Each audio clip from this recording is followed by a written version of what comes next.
inoita sekunge iri kupfuririra kana kuti iri pa wrong mission.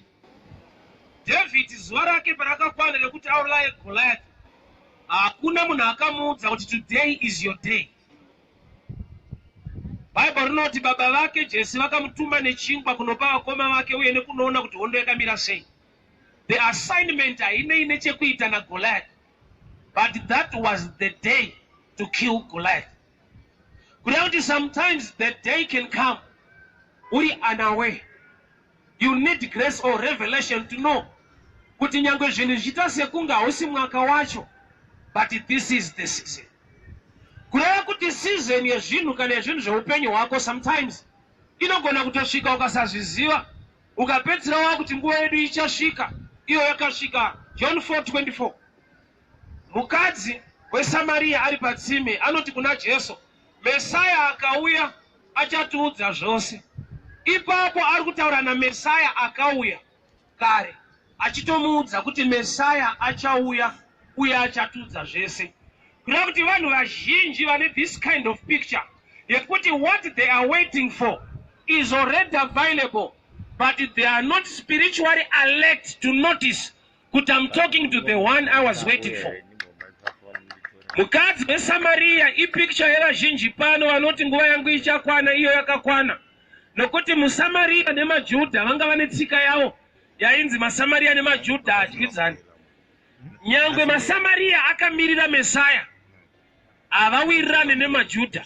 Mwari wacho arida kuunza Mesaya, anomuunza ari kusaidi remaJudha. Ndofunga that was the only fact yakainda this woman to notice. Nokuti kana wagara une a belief and your own understanding, ukasava open to receive revelation from God, you can also resist God while least waiting for God. I'll repeat again. Mukadzi uyu chaita kuti ati Mesaya akauya achatudza chokwadi, iye achitaura naMesaya, indau yekuti akaberekwa kurudzi rine murau kana kuti rine tsika, a tradition, a saying inoti maSamaria nemaJudha hadyidzani. Saka Jesu wacho akauya kusaidi kwemaJudha. Uyu muSamaria akamirira Mesaya. Mesaya ndokubva auya, but ari ku wrong side. The same with people in our nation, the body of Christ. Binamati atinoita interceding for this nation kuti Mwari raise people who preach the truth, who can help us as the body of Christ. Sometimes the answer came, but the man is not in our church. I'll repeat again. Fungwa yako ndeyekuti Mwari anofanira kuita zvinhu kuchechi kwenyu. Saka uchiona ukanamatira kuti Mwari aite zvinhu panyika, unotarisira youth yekwenyu kusimudzwa. Your mind is corrupted. It's good kupinda church, chakaipa kupindwa nechechi. I'll repeat. Kupinda church kuri right, but kupindwa nechechi hakusi right. Nokuti anofanira kukupinda ndi Kristu yangu uchipinda chechi. Saka uchiona kuti iyo ikakupinda, ukasangana nevanhu vanotaura Kristu, unenge une mubvunzo kuti bati muchibata muri kupi. Kureva kuti mune zvinhu zvaunotadza kugamuchira, kwete nekuti haisi pfungwa yaMwari, but munhu ari kutaura pfungwa yaMwari muJudha, iwe uri muSamaria, mune tradition yenyu yekuti Anglican neApostolic hazviwirirani. Ndichidaro so. Iriko tradition yatakarerwa nayo kuti Roma haisi serious. Pana kambozvinzwawo? Kuti dzimwe dzese dzinotry, but Roma haisi serious. Those are traditions and sayings of men. Hakuna scripture yakataura against Anglican, but tine machurch akatirera akatiudza against Anglican. Hakuna scripture inotaura against Methodist, but our own mentality and thinking takarerwa ma-systems against Methodist, not God, systems of men. Beware of many systems that are not in line with the mind of God. That's why Jesu paakapa muenzaniso muSamaria akanaka, aitoziva kuti maSamaria nemaJudha hawirirani. That statement iyoyo yanga iri dangerous pamazuva ake, kuti ati kune muSamaria akanaka, iyo maSamaria vaionekwa sembwa. They were treated as dogs. Vanhu kwavo vanhu chaivo maJudha pamazuva avo. Mamwe marudzi ese imbwa.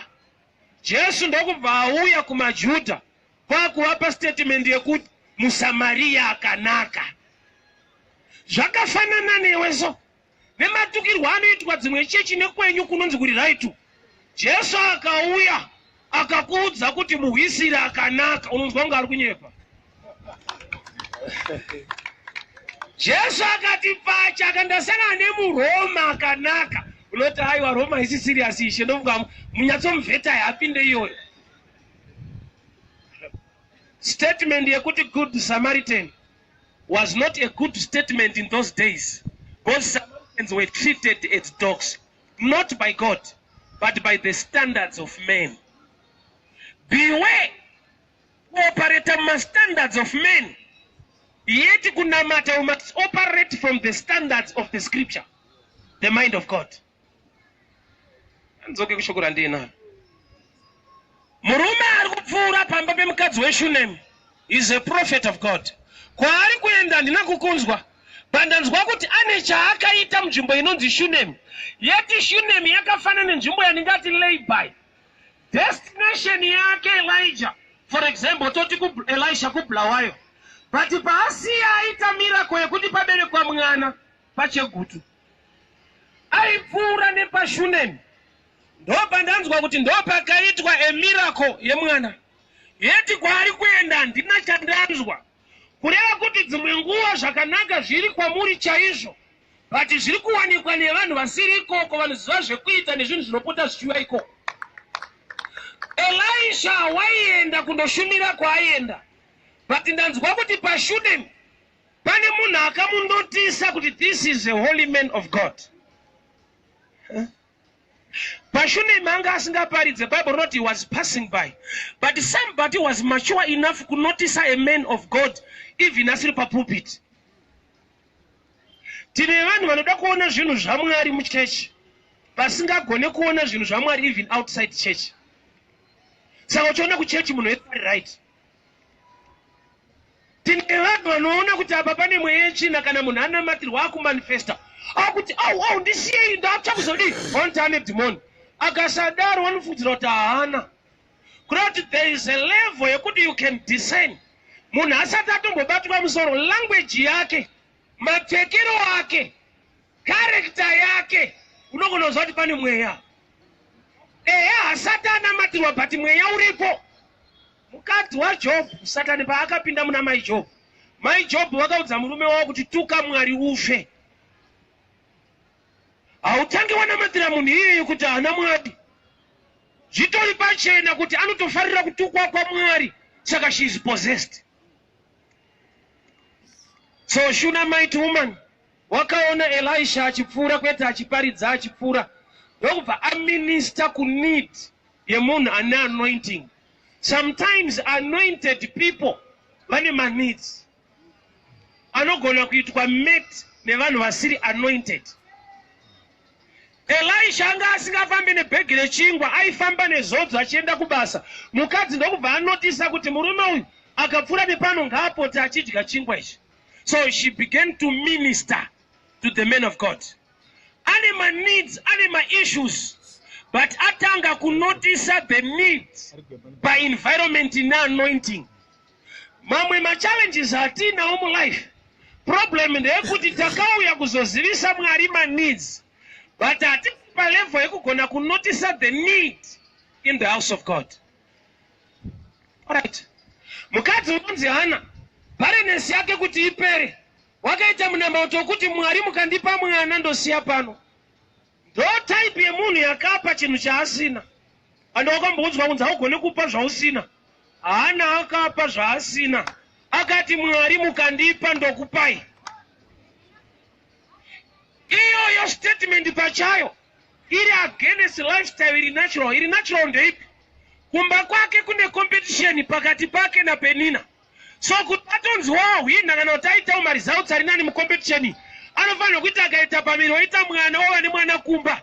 Nokuti kwanga kune competition kumba kwete ku church. But Hana akava mature kuti life is not a matter of competition, it's a matter of revelation concerning your destiny. Dai akararama mu competition, aingobereka mwana oenda naye kumba. kunoratidza Penina kuti neniwo ndinaye. But chakaita kuti ari kushoteswa kunzi hauna mwana, ati Mwari mukandipa mwana ndosiya kuno, ari kuti competition iri kumba iri useless than revelation iri mukereke.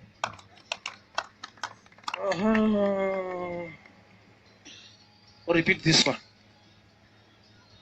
Kumba ndokune nyaya Penina nevana vake zvichida anotuma vana vake. Hana akadawo kutuma vana vaPenina unombonzimbomira kana pane zvinotaurwa you understand. Amai vane jealous nevana vavo vachitumwa nevamwe amai vasina vana. But mukadzi uyu nyangwe kumba kune competition, akati it's better to remain in that competition than to fulfill the revelation actually missing in the house of God. Aigona kutoitawo kuti ndipei mwana ndinoratidza wangu ndinonamata kwazvo. But akabuda mu competition iyoyo. Akati Mwari mukandipa mwana ndosiya pano. In our competition is move. I want you to get this revelation. Competition ikana urikana inokumuva. Ningane zvakati nandina apa ndauda nosiya kuchechi dambo ndoona kuti ndazvo. Say hana competition isina kumbata kana kumuva. Get this understanding. She was more blessed even asina mwana mu competition yacho by revelation. But uyu Penina nekushaya revelation, aiona sekunge ndiye ari more blessed. Where is the blessing part?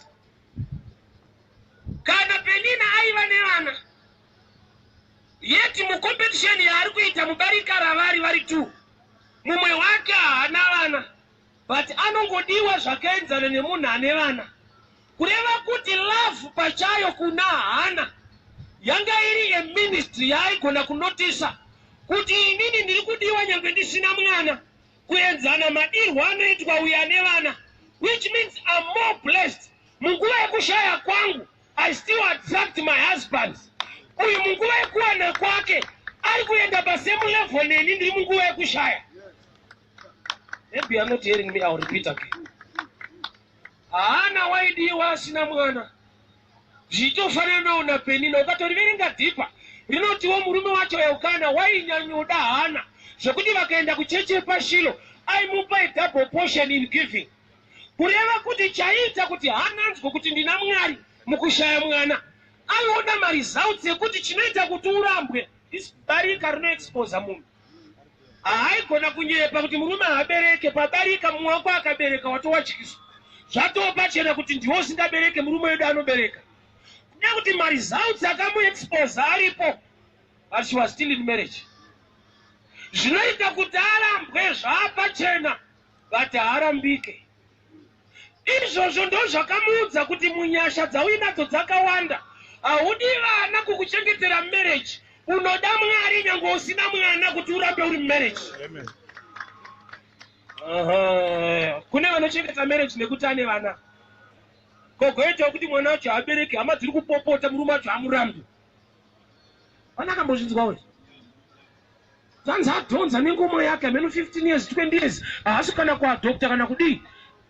Murume wedu vanhu vachitaura zvavanotaura anoramba ine mudzimai wake. Kureva kuti level yegrace nemunhu chinoita kuti arambwe ndo chiripo, ende vanhu vanotoda kuti aende pachiri kungoshoka vanhu haasi kuenda. So Hannah, she was exposed kuti haana mafruits emarriage, but akaramba akachengetwa mumarriage naEukana. Ndo zvinokupa kuti Mwari mukandipa mwana ndosiya kuno, nokuti ndaziva kuti haisi nyaya yemwana kuti ndirambe ndiri muwanano, inyaya yenyu. Saka wega kubereka kana kusabereka, ndagara ndiri kungodirwa nyaya yekuti munoda kuti ndidiwe. Saka handimbofa ndakaendesa mwana wangu mucompetition, nokuti chakaita kuti ndive nemaresults revelation yekuti munondida, and you are keeping my marriage intact. Okay, I'll move from this side. So Elisha waipfuura nepashunemi. So mukadzi zvanzi waibika, so vaiti vakadya voenda. There came a time yekuti mukadzi akati we need to go deeper. Regaiti vake imba yekuti munhu waMwari akauya nepano anombopota achirara. So Elisha wakauya achirara kwemazuva akawanda. There came a day rekuti Elisha auya akati Gehazi dana amai tivabvunze chii chavanoda kuti vaitirwe naMwari. It's quite a challenging scripture. Vazhinji tinouya kuna Mwari tichida kutaura zvatoda kuti atiitire, but apa Mwari wacho through the mouth of a prophet ndiye anobvunza munhu kuti unoda kuti titi kudii kana nditaure kuti kudii kuna Mwari. What kind of blessing do you want? Unotaura zita rako kuna mambo here or else ndingakuitire zvimwe zvinhu kana kuti titaure zvemwana. Pakamentionwa ishu yemwana mukadzi ndokubva ati mukuru wangu musandinyepera. I'm all right. Elisha ndokubva ati next year by this time uchabata mwana maoko. Haana kuti I receive. Akati don't say that, man of God. Kureva kuti mukadzi anga pa level yekuti dambudziko rake it was now part of her kana kuti part of her lifestyle. Zvekuti aiona sekunge riri permanent and hazvichinji. Saka uchiona tikati toda kunamatira vanorwara pano weHIV hauye akatrainwa mind yake kuti chatochaya pasisina. Pane dambudziko rekuti kana pakanzi vanhu vari kunamatirwa unoziva kuti ira handitaure ndingatotaura zveheadache kana malaria, but kana iri cancer zviri kuzikanwa kunzi munhu apore. Kune masituations ekuti nekusafunda kwako kana pakataurwa kunzi Mwari anokusumudza kavai great businessman unoti pari kutaurwa lamwe kwete inini. Mwari ndo akati let the birds fly. Till today ostrich doesn't fly and it's one of the birds. Hazvirevi kuti Mwari murewe nhema. Mwari vakati rega shiri dzibhururuke, let the birds fly. Till today ostrich doesn't fly and it's one of the birds. Ukanditi wait, I chose to differ. Nokuti ndege inogotakura ostrich 100 maostrich ikabhururuka nadzo. Haisi issue yeweight. Shoko rakarehwa naMwari to the birds rinotodawo respond kana a word faith kumabirds acho kuti azive kuti kana ataura ari kurevesa. Ndakati to understand this easy. Kana wakamboona mhuka inonzi ostrich, it's easy for you to understand why it doesn't fly. Nyangu Mwari akataura. Chinhu chidiki pa ostrich musoro. And the musoro represents understanding kana kuti knowledge. Yakakura kumwe kweisa kupanogaya ndo padiki.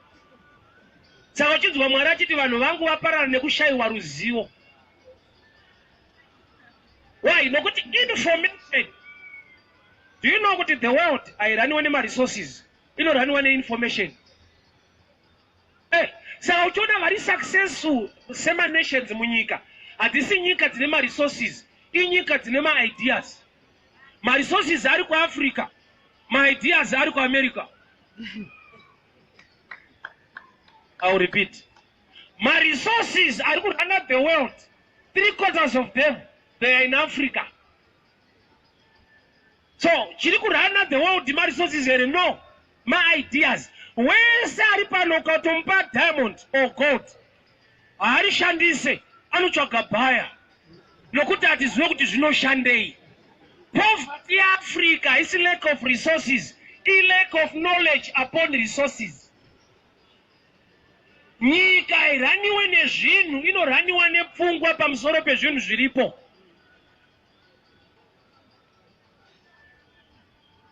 Gold ragara riri kuno, vachigadzira zvavakagadzira zvichida nemapadza. Svika murungu akauya akanoti iri pfumo regold imari. The world inoraniwa nema-ideas kwete nema-resources. The greatest blessing a man can get information. That's why vanhu pavakatadzira Mwari mugarden va naked, vadiscover kuti vari naked. Mwari havana kutanga kubvunza nyaya yekushama. Vakatanga nemibvunzo wokuti who told you that you are naked? Which means kuva naked is second part. First part, who told you? Which means the information in you leads to the nakedness on you. Ruzivo ruri mauri ndorwakonzera zviri pauri. Knowledge iri mauri ndoyakonzera zviri kuoneka pauri. As the man thinketh, so is he. So when the devil, to prove to you, kuti chinhu chatochinja life yako is the information and knowledge.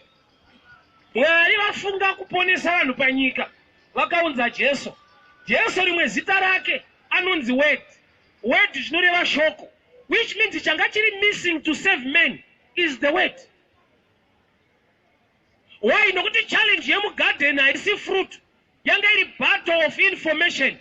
Mwari vakati mukadya munozodai here, kufruit kune nyaya, kumessage ndokune nyaya.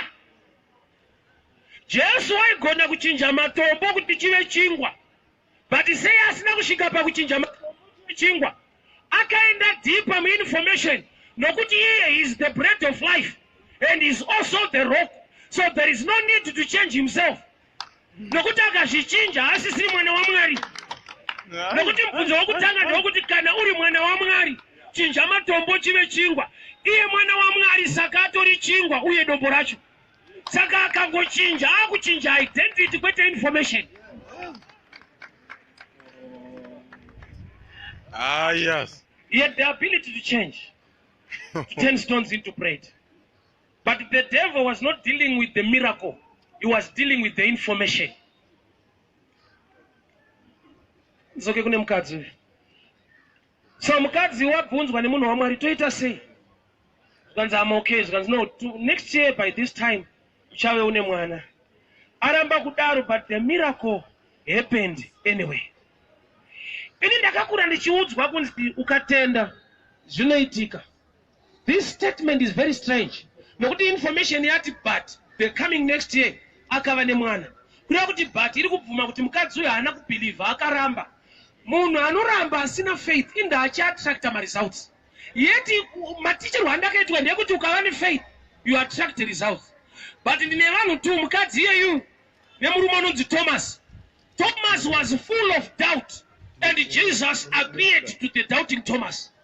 In the when you believe, you attract him. But Thomas, full of a doubt, Jesus came to him. That's to prove to you. Yes, what kind of Thomas Mumba? Bible not the Baka uya Mumba when the Thomas Akatibata. What you no doubt and dear family? How can a man full of a doubt attract the doubt? Can I yes, I believe I receive men of God. Inda vakazova nemwana iye aramba. Vanotaura chirungu vanoti action speaks louder than words. Kureva kuti mukadzi uyu ane zvaanga aita zvekuti mashoko ake haana power kudarika chaadyara. Bible noti chaunodyara ndo chaunokohwa. Ukadyara mbambaira ukagumbuka, ukati pandaida wheat panobuda mbambaira wakagumbuka. Kurati chawadyara chine power kudarika mawedzi auchataura pamusoro pacho. Ukadyara wheat ukapopota kuti ndaida mazhanje apa bude mazhanje nekuti wagumbuka, panobuda chawakadyara. Life inocontrolwa nechinhu chandinofananidza semagiya. Ukaisa mota mureverse, even ukaramba wakatarisa kumberi unosvika kubhengu, haimbokunyara kuti akatarisa uku, inoenda mugiya rawaisa. Giya relife. My ideas kana kuti action. Let me put it in action. Iwe unoda kuita businessman, unoda kuita business, but your character yako iri kukuendesa kunamo. Pfungwa yako ndeye kuda kuita zvinhu zvikuru, but unhu hwako hunokuendesa muzvinhu zvidiki. No matter une zvikuru zvaunoronga nekuda kuita, but your character is the gear that can take you to that direction. Vakuru, asumuke munhu achita hunhu hwamunoita. Do you know kuti success attract a certain level of discipline? More than kungoda kuva successful. Kune a level of discipline inodemandwa at any stage yaunoda kuachieve from life. Kwese kumudoti dauda munhu akamira pana background ane more stability than mukanditoona mukandonimisa pamusoro pebuilding. Kana ndiri pano apa padhuze apa handina fear. Mukandibvisa pano mukandisa pamusoro pebuilding ndane fear. Pano demand more stability. Nenge ndakutya ndakubata madziro. The more you elevate in life, you demand discipline nokuti ndo stability yako. Discipline yandikureva chii? Character life yako matters most more than the gift. The gift can take you far, but the character can make you remain there or come down again. Oh, ndine mukomana aigona bhora chaizvo mazuva ndakakura inini. 84, 86, Shoko 90s. Very good midfielder. But akatambira national team kwenguwa shoma and people were complaining pama days afabish. Kuti madi kutambisa mkomano. Fabish akati beta kuchaga muna asingagonese uyu. But anozotamba 90 minutes. Nokuti nyangu achigona uyu ana character. Chinda wacha inzi resume. Vanhu vakachema kuti dai mozapinda ana kupinda. He was a very good footballer. But vaitozwa kuti pamwe 20 minutes atoisa munhu mbambo. Saka tinoshota. Saka character yake haisi kuresponda better. It's better kuwana dofo rinodhonza 90. Sorry to mention names, but I've learned from that. Mukadzi ane chaudzwa gore rinouya nenguva ino iye ndokubva aramba. But nguva yacho ichikwana mwana wakabatwa. Let me explain something here. Elisha akavakirwa imba. Don't want this picture. Iyi ndo imba yemukadzi. Sakanzi wakavaka imba ya Elisha pamusora. Ava vaviri vari muwanano chavari kushaya ifruit. But Elisha pauya akagara pamusora apa vari muwanano vane mwana. Zvakundipa picture yaamai vari kuda kubatsirwa. Nguva yekuti amai vabereke ikakwana havasiriwo vanoikwanisa. Mamanzi emwana akasvika pa9 ane zvaanotanga kuita nezvinotanga kuitika mudumbu zvavanonzwa kuti nguva yakwana. But nguva ikakwana mwana abude. Nguva ikakwana amai vanopusha kuti mwana abude. Amai vanofanirwa kupusha kuti mwana abude kana nguva yakwana. Vakarwadziwa nenhumbu iri pa6 months vakapusha abude. Kurati pane combination yezvinhu tu. Mwana kana ada mai vozopusha. Amai vakada vakapusha abude. So Elisha pauya kuzogara pamusoro pemba ndo vanenge amai vauya kuzoita kuti maresults emwana achiitika. Kureva kuti shoko raMwari rikauya pamusoro peupenyu hwako rinokonzera zvanga zvisingafambe kufamba nokuti already you have the seed but you need the word to push it to bring results. Patakatongira panapa tikaita munhu aisawo sedish kake apo unotanga kuona bhora izvezvi repeat iri kutoitwa practically izvezvi pari kutambwa bhora even pano but hatisi kuriona. There must be a system inoita kuti tione zviri pano. Hazvina kuti tikasungirira dish tinodhonza mawaves, they are already available, but dish rinoattracta the wave kuti rive reality yechinhu chatinogona kuona pano. Which means mauri imomo you are wonderfully and fearfully made, but you need the word of God. You know attract kuti pamanifeste bhora nokuti pauri apa pane mari but yakavharwa nekuti the word is not in you. Saka shoko iroro ndo rinopusha maresults ari mauri. Mwari pavakati hazvina kunaka kuti munhu ave ega, munhu wacho anga asiri ega. He created them male and female. But pavakazouya vakati it's not good for a man to be alone. Chii chakaitwa kuti vanhu vave 2.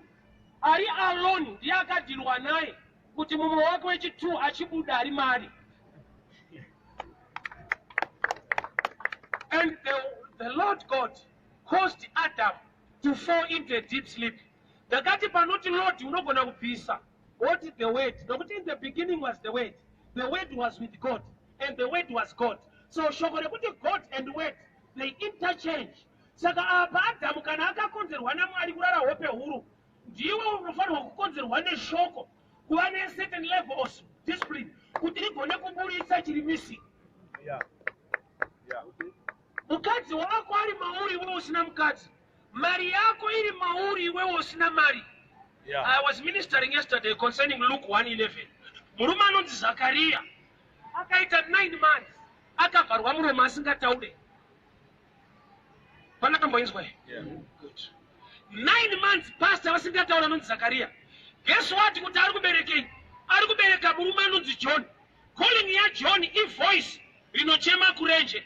Kureva kuti dzimwe nguva vasina voice vari designed to give birth to the voice. Zakaria haasi kutaura but ari kubereka chinonzi izwi. Jonah achibvunzwa kunzi uriani, anoti the voice that cried in the wilderness. Waberekwa nani nemudhara asina voice, iwe unonzani voice. Kureva kuti pane chausina, but chitori chiprofita chekuti ndo zvinhu zvakawandisa mauri. Chiri missing so far. Ichocho ndo chakawanda kuti mahari manga mune vanhu. But akambowanikwa ari one. Muna Adamu manga musina munhu. Nokuti pakaburiswa Eve, ndo pakatanga kuonekwa kuti tsana vane vanhu. Kureva kuti munhu ari one vakawandisa. Munhu akabhuroka nemari yake. Pane area dzinoda kubatwa naMwari, pane shoko zvanofanirwa kumuita. You are wonderfully and fearfully made.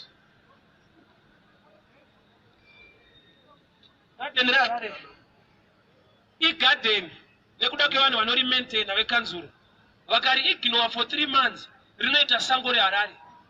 Original plan garden vanhu vakaignore kudhila naro sango. Kuda kuti sometimes utori garden but wakaignore shoko raMwari saka wasango.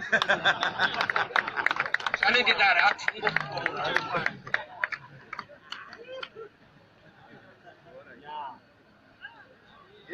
you are wonderfully and fearfully made. Iwayo mashoko ega usina Mwari. Wonderfully inobviswa panosa fearfully. Which means you need the word of God to work you. Shoko rinokushanda ndo rinokushandira.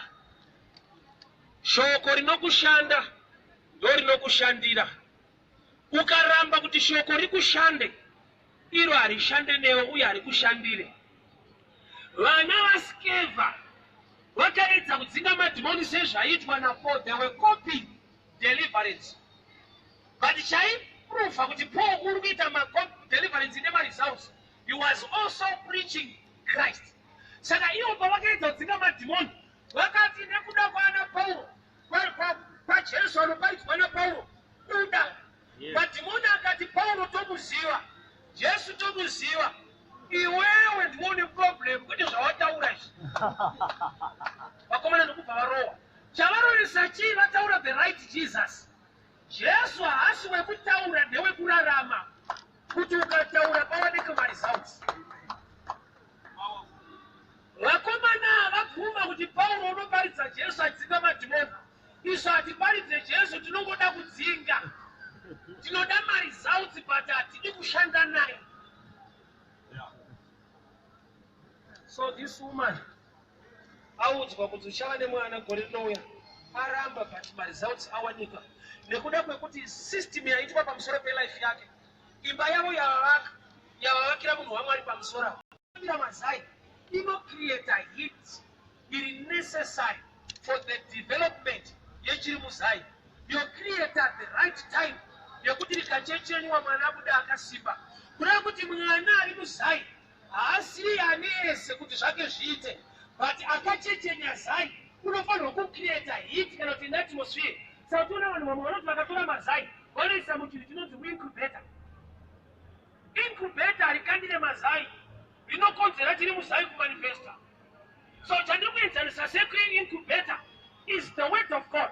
Nokuti ukazvinarisa naMwari wacho kuti aite chinhu kuna Genesis, zvanzi mweya washe waitenderera pamusoro pemvura. Mwari ndokubva ati let there be light. Mwari haana kutanga ataura, pakatanga paitika zvinhu zvinoita kuti ataure. I'll help you. Namwari vakangoti let there be light, saka taura zvinhu zvinoita. That's a dangerous teaching. Let me help you concerning Genesis 1. In the beginning, God created the heavens and the earth. Now the earth was formless, empty, and darkness was upon the surface of the deep. And the Spirit of God was hovering upon the waters. The Spirit of God was hovering upon the waters. And God said, vakuru musamhanyire kutaura pasina zvafamba. Pane mweya unofanirwa kufamba. Mwari haana kutanga nekuti let there be light. Sezvatakangoudzwa kuti kajaira. The real strategy, the Spirit of God was kunonzi kuita hovering, is the same way nekurarira kunoita hope over the eggs. which means there was an atmosphere yakakonzera kuti chinotaurwa chimanifest. Do you know what even in zvinhu zvamwari you don't need to have the right atmosphere or the right environment? Look at the word of God is just like a seed. A seed rikaiswa pa concrete. No matter rinofanirwa kumera, harimere. A seed rikaiswa muvhu rinogerminata, which means the environment will push out the result in the seed. So iwewe, we must create an environment which kamwani kuzvidzora kuzvibata kuitira kuti shoko raunotenda risvikire right ground. Iwewe uri ivhu, you are the ground. The word of God is a seed. Munhu akasikwa neguruva refu, shoko raMwari imbeu. Saka shoko raMwari nderezvokwadi nokuti mbeu ukaiona isiri kumera paconcrete hauivenge kuti haisi right. Unofanira kuziva kuti concrete inotatisa mbeu. In other words, uri kutatisa zvaMwari kuitika mauri. Kwete kuti Mwari ari kukutadza, but type yako inoita kuti atadze.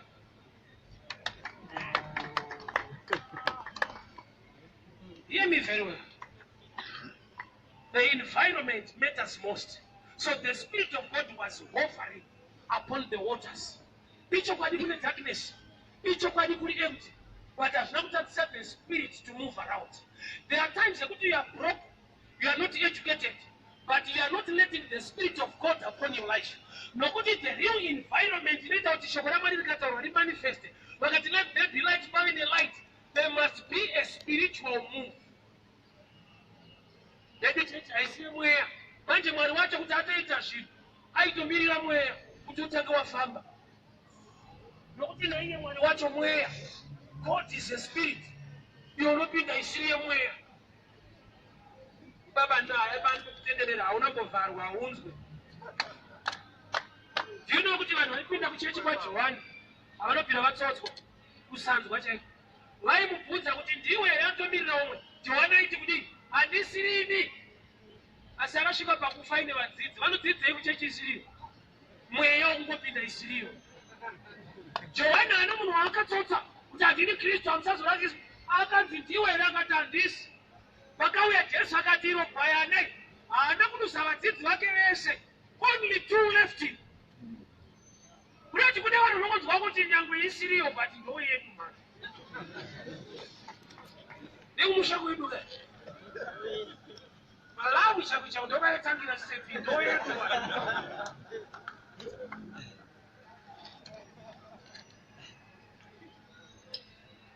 Haipindirwa kumusha kwatinobva, inopindirwa kumusha kwatiri kuenda. Kana isine ine kumusha kuri kuendwa, ine chekuita nekumusha kwakabviwa. Problem ndeyekuti tiri kudriva mota ukatasavyumira. You collide with the future. Ndo nhamo ine vafana nevakuru vekudhara mazuva ano mukunamata. Vakuru vari kuti chechi takabva nayo kure, vafana vada kuenda nayo kure. Saka pane vasvika navada kuenda kudhonzana chaiko.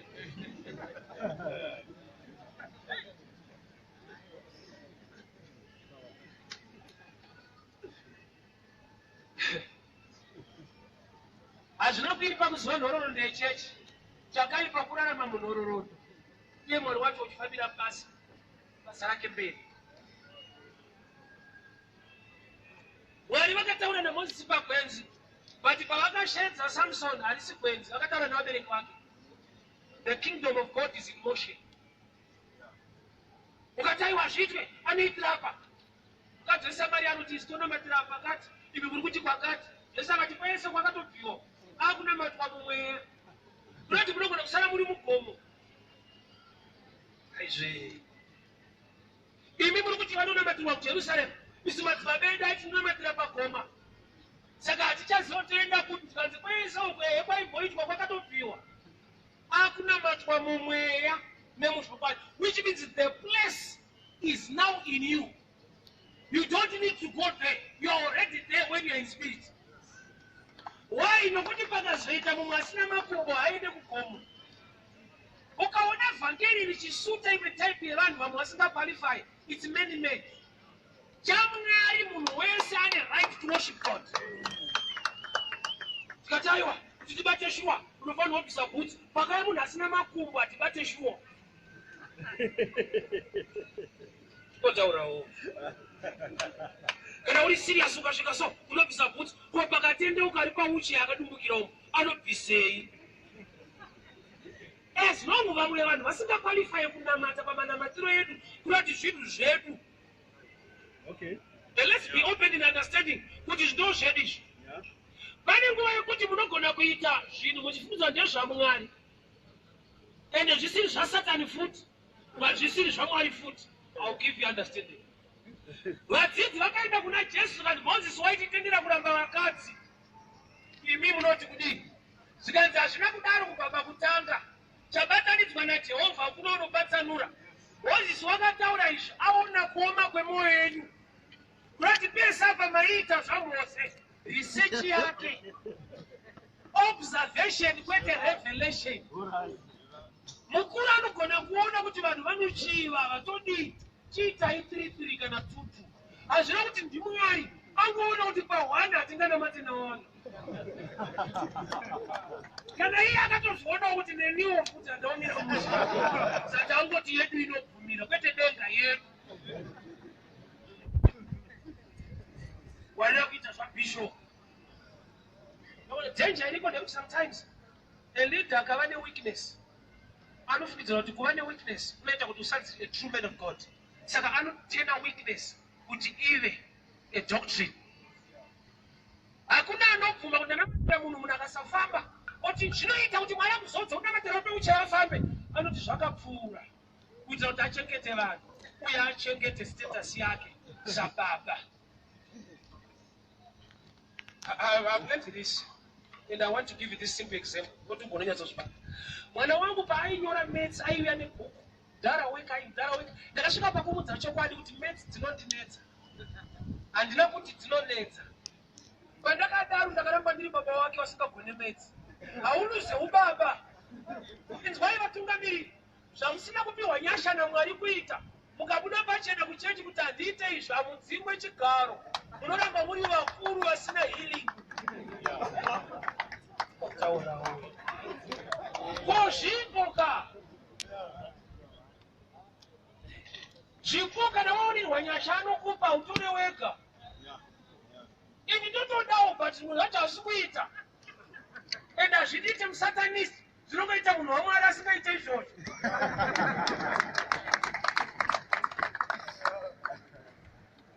That's the danger kuti chese chawakundikana. You find the scripture and the doctrine. Haudi kulusa vanhu va. Kana une mentality yekuti une vanhu, you become dangerous to the kingdom of God. Vanhu ndevaMwari. Ukaluza vanhu vachinopinda imwe checha una chawaruza nokuti ndiwo wakaparidza kuti vazive Mwari. Already the credit is in you even ari kuangirikeni. Problem ndeyekuti wawaparidzira vanhu kupinda newo kuti ubate sure. Yet now we could not matter. It's more than church. It's all about the kingdom of God. Yeah. I've preached to people. And God has told me this. But His favor and blessing yako. Ili pakuita zvanakatuite.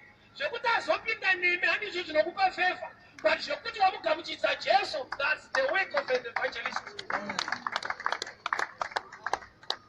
Saka kuti vanhu vanenge vachipinda kwedu, nofana kurisecha kuti dzimwe dziri kuitei, nokriticize. Kana vakaita zvine umwari zvandisingagoni ndotsvaga mavhesi anotsika nyaya iyoyo. Mazuva ano ukada kuwina vanhu kuti vanhu vauye kuchechi, it's easy. Hautomboda prayer kana anointing. Research. Ungabvunza kuti kwavanoti zvavanobvisa chegumi right. Wakuunganidza vanhu vasingatorerwe chegumi pano. Chakaimba muri kubirwa chakazodai chikazodai. Mabhiswa kwaitorwa chegumi. Pamauya kune mamwe matorero. Machinja kwekutorerwa. Munenge murume kwamuzwa kuti ndakuramba mukadzi kwati wamafungei nozwa kuti ndawana umwe. Kuchinja nhamo kutsvaga nyowani.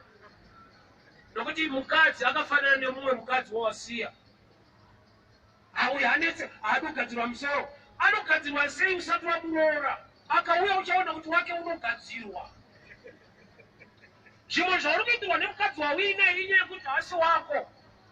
Akaita wako ndobo uchaona kuti vakafanana. Izvezvi ane zvaari kuita kuti ave wako. Vakuru kukampena nekuzotungamirira zvinosiyana. kana mapiwa maskati pakampeni amuzorwa after election makanwa iwayo enda ukopoti kuti hatichamwazo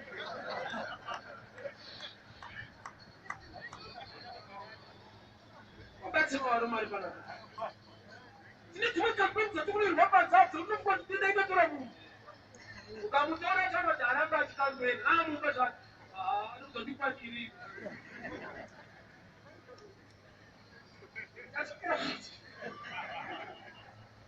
udaura palaifiri pakampeni chete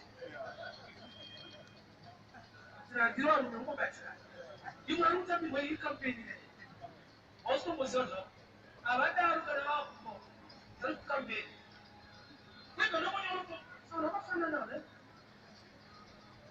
hear me very well. The kingdom of Jehovah, in my favor, already designed for you. But you know that a law of attraction, a attraction here like that. But me, I'm not being born a Jesus. But other boys born a Jesus. But me, I'm not going to Jesus. I'm going to Hallelujah. Mama, she was coming up with him. She told you about us. She knows what about you. You need knowledge to attract a certain dimension of favor. That's why I didn't know who go for that. I put one start, then they are going to you. I'm not going to take in a corner. Blood in the Caramba, the shot, that she will shout. She got the idea. Let's do what you put on the room. Oh, 85 a year.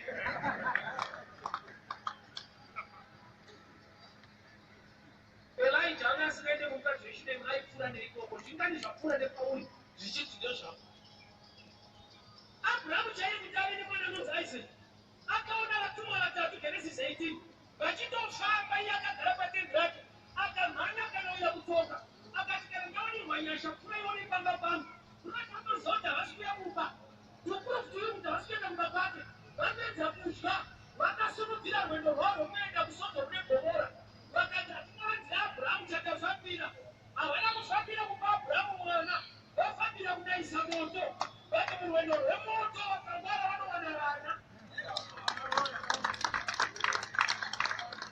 uzwari kupisa vamoneta maru vane mandaiya inoita zvipisa maiso kune zvinotengeswa kunouya kupisa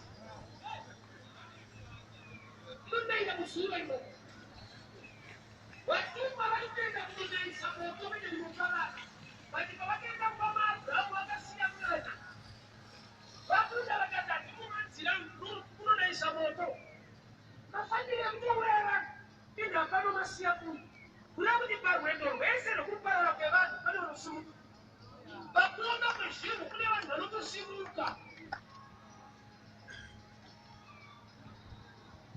HIV yedu ichema nayo vamwe ndo vakatova source of employment vakumauniversity vakuti vakansela vacoordinate kuti kuti munoshanda HIV umwe apera nayo umwe abuda dumbu vakuru mutotomo umwe anoita mweno aizvo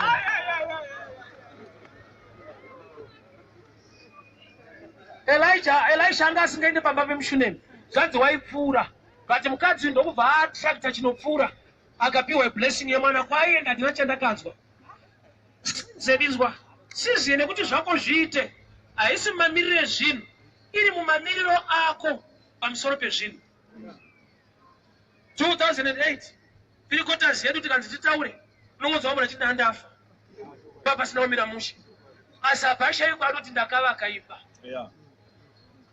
ndo pandakatenga mota onzwa mati ndo pandakachata iwo chikosana kuti ndanga ndafa kurati mune zvinouraya mune dzimba dzevanhu mune zvinokuwadza mune success yevanhu hear me very well success yako yakarigwa pamamiriro ako kwete pamamiriro ezvinhu hauna kunzwa uchiti wafanira mabereko anguva yakaipa kana zvava zviri right iye adaro kwakuti ndipe foto yako uchaona kuti kungotaura zvisizvo anetenda futi neskipa akadai ari kudzawo nesutu necellphone kuti mabereko anguva yakaipa imi mama akaipirwawo munguva yakanaka kurati haisi season or time inoita kuti zvako zviite but in knowledge at any time yaunoshanda nayo kuti zviite. Do you know that God does not use seasons? I'll shock you and I'll put it in brackets. Jesu paakaenda pamuti wemuonde achida maonde. Unaziva kuti Bible rinoti yanga isiri nguva yemaonde. Pana akasvika. But aidei maonde. Paakamashaya akadi kungoti it's okay. Mwaka wacho hausi. Bible rinoti akatogomboka. Iyo isiri nguva yacho, which is unfair by common sense. Kuti kurova ndipe 10,000. Unoti harina. Okumbuka it's unfair. Jesu ndo zvaari kuita pamuonde, ari kuda maonde. And haisi nguva yemaonde. Pane kuti anzwisise kuti haisi nguva yacho, anogumbuka obva autuka. Paanotuka muonde mangwana akupfuura, Pita anoti Ishe muti wamakatuka uye waoma kubva kumidzi. Zvapachena kuti muonde hauite zvenguva. Nokuti dhei rakauya Jesu achida maonde, zvanzi akasvika nokuti muti wanga wakasvibira. It was green with leaves. Pandakazvinzwa ne? So muti uyu hausi panguva yekuoma, uri panguva ine zhizha yemvura yakawanda, wakasvibira. Saka Jesu paakataura shoko, idha wakabvuma kuresponda kushoko. Nokuti haisi nguva yekuoma, chaita kuti Jesu auye wakasvibira, inguva yekutoti une mvura yakakwana. But paakautuka idha wakaoma, wakubudawo pachena kuti handiite zvemasizeni ndoita zveshoko. Nokuti dandaita zvemasizeni handiome kana iri nguva yemvura. Saka chandaomera inyaya yekuti mukuru zvaataura ndo zvinoitika kwete mamiriro zvinhu. Muonde uri kupa iwewe a second picture yekuti haisi season inodetermine success. Is the word of God, you apply it any season. Zvinhu zvaita mushi reversa dai ndaita mushi. Futi number 3 kudawo musikana right wekuroora ndikati kutenderera kwawataura kuti unongoti Mwari ndipei munhu anenge inini. Ukaona isingakuitire musho totanga kuimprova iwewe. Ndakamboudzwa neumwe kuWhatsApp zvikanzi isu sana baba vemazuva ano ungadere kuti mukwasha wako aitonge iwewe. Ndakati chakaoma chokupisa izvi. Ndezvandoita zvese izvi ndoita mukwasha anenge inini. That's a sign yekuti kunotodiwa improvement hakusi uku ndekuno. Usati wati pastor ndina matirei, check your life. Vakuru hakuna mubereki ane